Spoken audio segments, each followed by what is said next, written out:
Natalia, 22 de febrero de 2014. Los Ángeles, Medellín, Tokio, Estados Unidos, Colombia, Japón, la Tierra. Quien conoce la historia narra la historia, y quien narra la historia controla la historia. Del mismo modo, quien controla la historia controlará la cultura.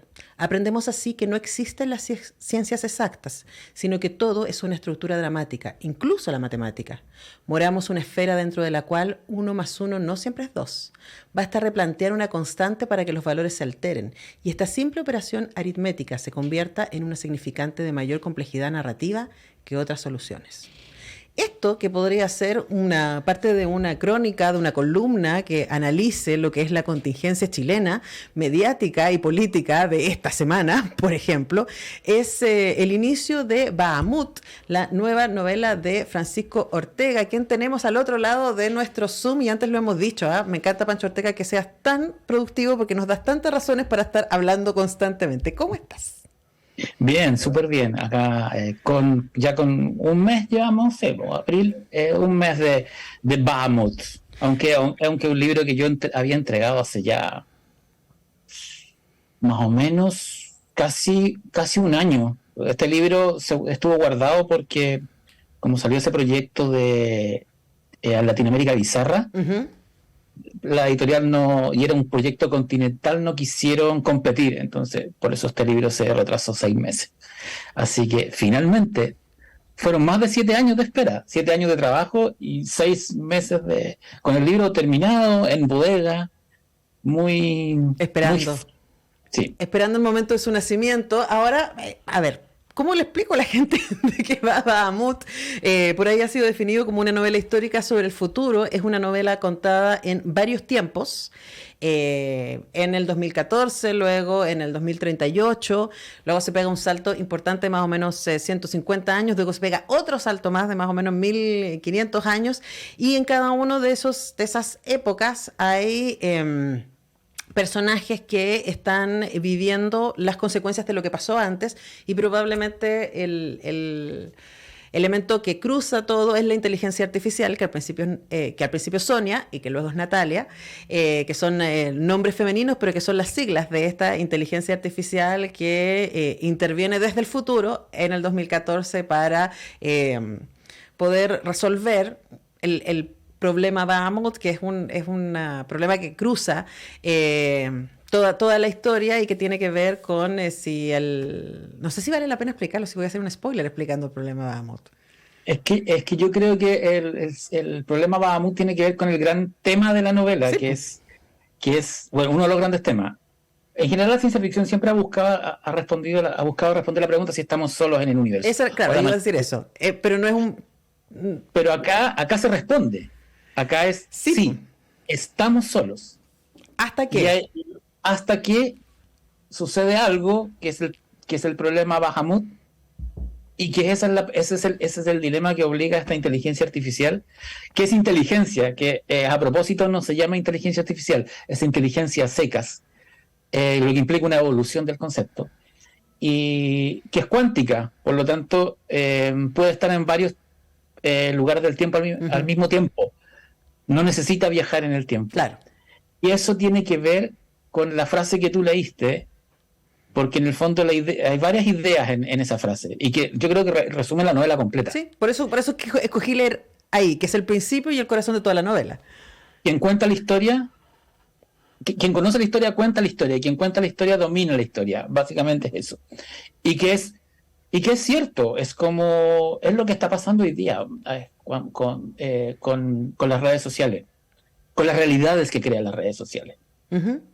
Como todo se da vuelta. Imagínate que el otro día leía que hoy, en el mundo, en Occidente, la clase trabajadora está votando por la derecha. Y las ideologías de izquierda son percibidas como ideologías elitistas, de clase alta. La caricatura de que en Chile es Ñuñoa, pero en Argentina es Palermo Recoleta, en Alemania es Berlín, en Estados Unidos es Boston y Los Ángeles, qué sé yo, en Francia es París, en Londres es Edimburgo, en Gran Bretaña es Edimburgo, que hoy día nos reímos de los ñuñoínos, pero es un síntoma que está ocurriendo en todo en todo Occidente. Entonces, y eso tiene que ver con la fuerza de los relatos. Absolutamente. Cómo los relatos finalmente es lo que es lo que relata la historia. Por eso la novela es muy importante. Hay personajes que son narradores diplomáticos. Y hay un momento en que la inteligencia artificial, que Natalia, cuando cuenta la historia, dice, llegó un momento en que el orden político y el orden cultural se dio cuenta que no había nada más importante que los narradores y los escritores. Ujú. Y terminaron tomando la punta del orden sociopolítico porque era clave contar y era clave narrar. Ujú. Y además, en ese párrafo que tú leíste, eh, también queda implícito algo que tiene que ver con la forma de la novela, que es la novela parte con la teoría, con la idea de que el tiempo no es lineal, es que estamos en una esfera con múltiples entradas y salidas. Por lo tanto, la novela no podía ser lineal. No, porque además Natalia es cuántica y se va moviendo. Ahora, eso yo me imaginaba, Pancho, te imaginaba escribiendo esto, ¿no? Soñándolo, pensándolo y escribiéndolo, porque es muy complejo y inicialmente también, por lo menos las 100 primeras páginas, uno está como tratando de hacerse el mapa. Ujú. Hay un mapa de la... Hay un glosario y hay una cronología. Claro, yo he tratado de pelear, de no ir ahí, porque así una vez, pero quiero tratar de Y entender sabes, esto. no vayas, porque es mejor leer el glosario cuando el libro se termina, Sí, pues, porque el glosario permite, es también parte de la novela. Cuando llegues al glosario, vas a entender, y algo que le digo a todos los lectores, que el glosario en el fondo es el verdadero epílogo. sí, sí, porque me imagino va a situar todo. Yo todavía no la termino de leer, pero sí he tenido esta experiencia de, ok, en la página 100 uno más o menos ya sabe dónde está quién y quién es quién, pero en el contacto al 2014 con este personaje de Salomón que es contactado por la inteligencia porque tiene un rol en esta historia, que ya quiere intervenir el pasado desde algún lugar, sí pero no, y ahí se lo va a ir explicando, al explicarle a ella sobre el futuro desde el que ella se comunica, le explica todo lo que pasó en la humanidad en los últimos 2000 años, los siguientes 2000 años, diríamos, los últimos para ella, los siguientes para nosotros, ¿no? Y ahí hay un montón, y yo no sé si te pasó mientras lo escribía, pero yo decía, esta es como esta serie inglesa, ay, ahora lo olvidé, la serie inglesa Years and Years, pero claro, Sí. Years and Years son 4 años y esto es como 2000 años de Years and Years, ¿no? De jugar con esta idea de, ok, estamos acá, que es lo que hace la ciencia ficción, y si las cosas siguen como están, ¡puf!, nos vamos a lanzar hasta allá. Y pensaba también la contingencia, es como lo que tú dices, ¿no? Yo decía, esto puede ser una columna, esto de quien conoce la historia, escribe la historia y quien cuenta la historia, domina la historia, sobre estas semanas, ¿no? Y la discusión sobre inseguridad, por ejemplo, la discusión densa que tenemos sobre inseguridad en el país más seguro de Latinoamérica. Interesante, ¿no? Y por otro lado, toda la discusión sobre ChatGPT que hemos tenido también durante estos días, ¿no? Es muy contingente tu novela sobre el futuro, Francisco Ortega. Y hay lectores que me dicen por Twitter, oye, qué brujo, porque sí, la novela plantea de que Chile y Argentina, sin spoilear, sufren una crisis de seguridad durante la mitad de los años 20, los 2020, y eso gatilla algo importante que pasa en los 2030. El tema de las inteligencias artificiales. O sea, hay un personaje que es Miranda, Ujú. que su trabajo es ser correcta. Ella es escritora, es guionista, pero no escribe los guiones. Corrige lo que hacen las inteligencias Los artificiales. chat GPT, diríamos, hoy día. Exactamente. Y se habla de algo que ocurre como a finales de la década del 2020, que es el Pacto de Montevideo, que en el fondo es un gran tratado que hacen los países para regular las inteligencias artificiales cuando empieza a ocurrir algo que ya están diciendo todos, que hay un gran crash económico gatillado por las cifras de cesantía altísimas Ujú. en la continuidad de la novela por la aparición de las inteligencias artificiales. Pero es la Y discusión de eso, estos días. pero es Estos una de días. estos días, exactamente de estos días. Entonces, la novela lo sitúa a finales de la década del 20, de 2020, pero parece que nos adelantamos. Porque cuando yo tuve harta asesoría de gente, salen atrás los nombres de casi todos los que me ayudaron, el tema de la singularidad era como, no, esto va a ocurrir alrededor de 2027, 2028, si no después, pero parece que la cosa se está adelantando. Claro, pero se está adelantando, pero no está dejando de suceder. Y ahí uno se pregunta, ¿no? Y esto que te digan que eres medio brujo, sí, por la contingencia, también porque es muy raro estar leyendo tu novela y al mismo tiempo viendo las noticias. Pancho Ortega, les recuerdo que conversamos con Francisco Ortega respecto a Bahamut, su más reciente novela, pero también es algo que ha hecho la ciencia ficción. Y aquí quisiera que nos invitaras a la cocina, Pancho, que nos contaras un poco cómo se arma un escritor de ciencia ficción para poder hacer lo que estás haciendo. Básicamente leyendo este libro, curioso, yo de este libro te hablé en una entrevista hace como 5 años, cuando lo estaba escribiendo, que nunca salió, bueno, da lo mismo, nunca salió al aire, pero hablamos harto de este libro. Ujú. Y ahí yo debo haberte contado que estaba metido en un libro que quería escribir, que venía queriendo escribir desde los 14 años. Era mi propia versión de Duna y de Fundación, Ujú. que yo creo que fueron las novelas capitales de ciencia ficción en los que a mí me formaron. Después de haber leído Crónicas Marcianas, de Bradbury, o haber visto películas. Pero claro, son piezas de un modelo, porque claro, Fundación, Duna, también La mano izquierda de la oscuridad de Úrsula K. Le Guin, sobre todo la manera como Úrsula Le Guin construye personajes, Ujú. que no son tan fríos como los de Asimov o los de Clarke, Ujú. son personajes que están situados en universos imposibles y muy lejanos, pero que son muy queribles, Ujú. que tienen problemas y desafíos puntuales. Por ejemplo, en La mano izquierda de la oscuridad, los humanos llegan a un planeta donde los personajes van cambiando de sexo, depende de acuerdo a los cambios climáticos y de tiempo. Claro, no hay una Yo, definición de género, son más bien seres que nosotros diríamos andrógenos, pero ellos no usarían esa palabra. no, exacto. Y yo tomé esa idea y dije, ¿qué pasa si la discusión de género actual en la que está la humanidad en el futuro, gracias a la adición genética, a la edición genética, perdón, a la manipulación de todos tipos, Y a los y filtros. podemos, las personas son lo que quieran. Si yo quiero ser hombre a las 3 de la tarde, soy hombre. Si yo quiero ser mujer a las 5 de la tarde, soy mujer. Los niños no nacen con un sexo definido, sino que es algo que va evolucionando. Nos convertimos en personajes intersexuales al mismo tiempo.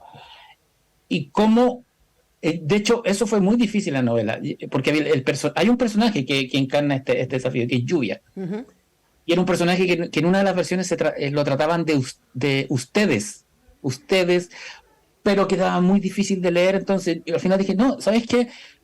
Fue la discusión con la editora. No, que no lo traten de usted, que lo traten de él o de ella indistintivamente, que no importe.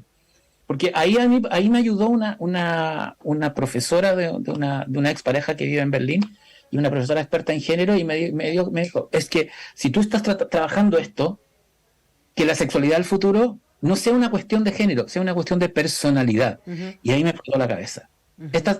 Lluvia, este personaje al 3514, su personalidad es lo que quiere hacer. Sí. Y cómo ella se Y presenta, o ella se ella presenta. se presenta, y ella está en un yo femenino cuando la conocemos.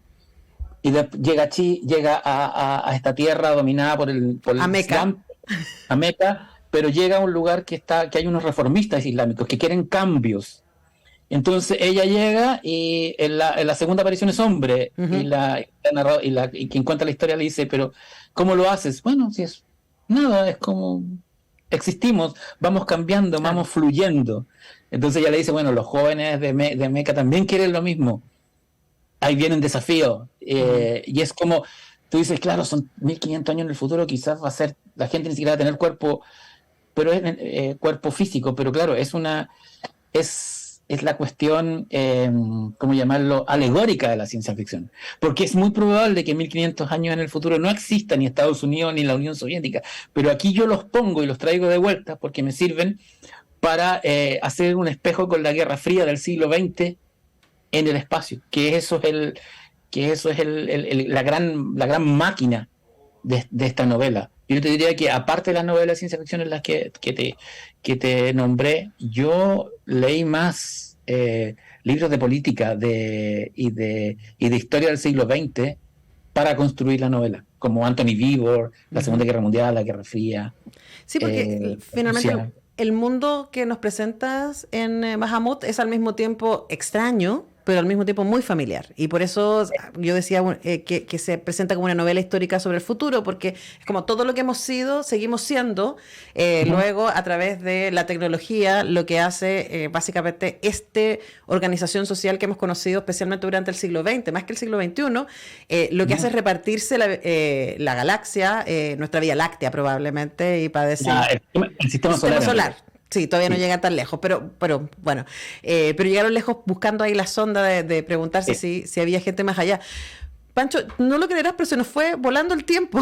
Quedan como 1500 preguntas respecto a Bahamut, pero es una novela que, bueno, Julio Rojas escribe aquí en la contratapa, un clásico instantáneo de la ciencia ficción a la altura de Ted Chiang, y a mí también me pasó que siento que están aquí al mismo tiempo todos tus temas.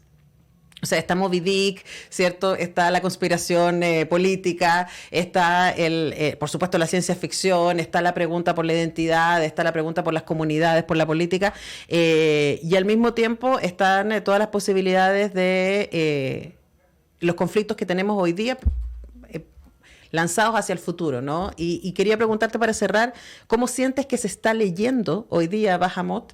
No vamos a alcanzar a hablar del último disco de Depeche Mode, que era lo que queríamos hacer, compañero Ortega. Pero voy a hacer la preguntándote, ¿cómo sientes que se está leyendo la novela y qué te está pareciendo el feedback que estás recibiendo de tus lectores? Se está leyendo, escuchándose al mismo tiempo Memento Mori, que además es un disco que tiene mucho de esa cosa nostálgica y de valorar la vida que tiene acá, que tiene esta novela, que en el fondo es el peso de saberte entre ser privilegiado por ser la única especie en el universo, pero al mismo tiempo angustiado por lo mismo. Yo creo que la novela, a mí me ha sorprendido lo bien que se está leyendo la novela y lo mucho que ha gustado. Y el feedback que estoy recibiendo sobre la ambición. Me dicen, es muy ambiciosa, pero además es muy empática. Sí. Y no puedo dejar de leerla, porque los personajes me importan. Sí, y eso hay que decirlo, al principio puede sonar un poco dura porque es mucha información, es muchísima información, como suele suceder con las novelas que te plantean un mundo, ¿no? Entonces son muchos personajes, mucha información, varios tiempos, pero una vez que uno se hace el mapa en la cabeza, fluye porque ya sabe quién es quién y desde dónde está funcionando, y finalmente siempre estamos hablando del humano. Así que les recomendamos muchísimo Bahamut, les recomendamos que la lean escuchando el último disco de Depeche Mode, Memento Mori, o yo estoy ahí moviéndome entre eso y Porcupine Tree, como que me lanzo de un lado a otro, que también es buena banda sonora, fíjate, porque sobre todo el Porcupine Tree antiguo, el que es más instrumental. Sí, exactamente, está funcionando muy bien. Les dejamos ahí el dato. Francisco Ortega, siempre un placer conversar contigo, querido. Te mando un abrazo y todas mis felicitaciones, de verdad, qué impresionante trabajo. Muchas gracias. Un abrazo. Le pedimos a Pancho, nos vamos a la pausa y ya regresamos.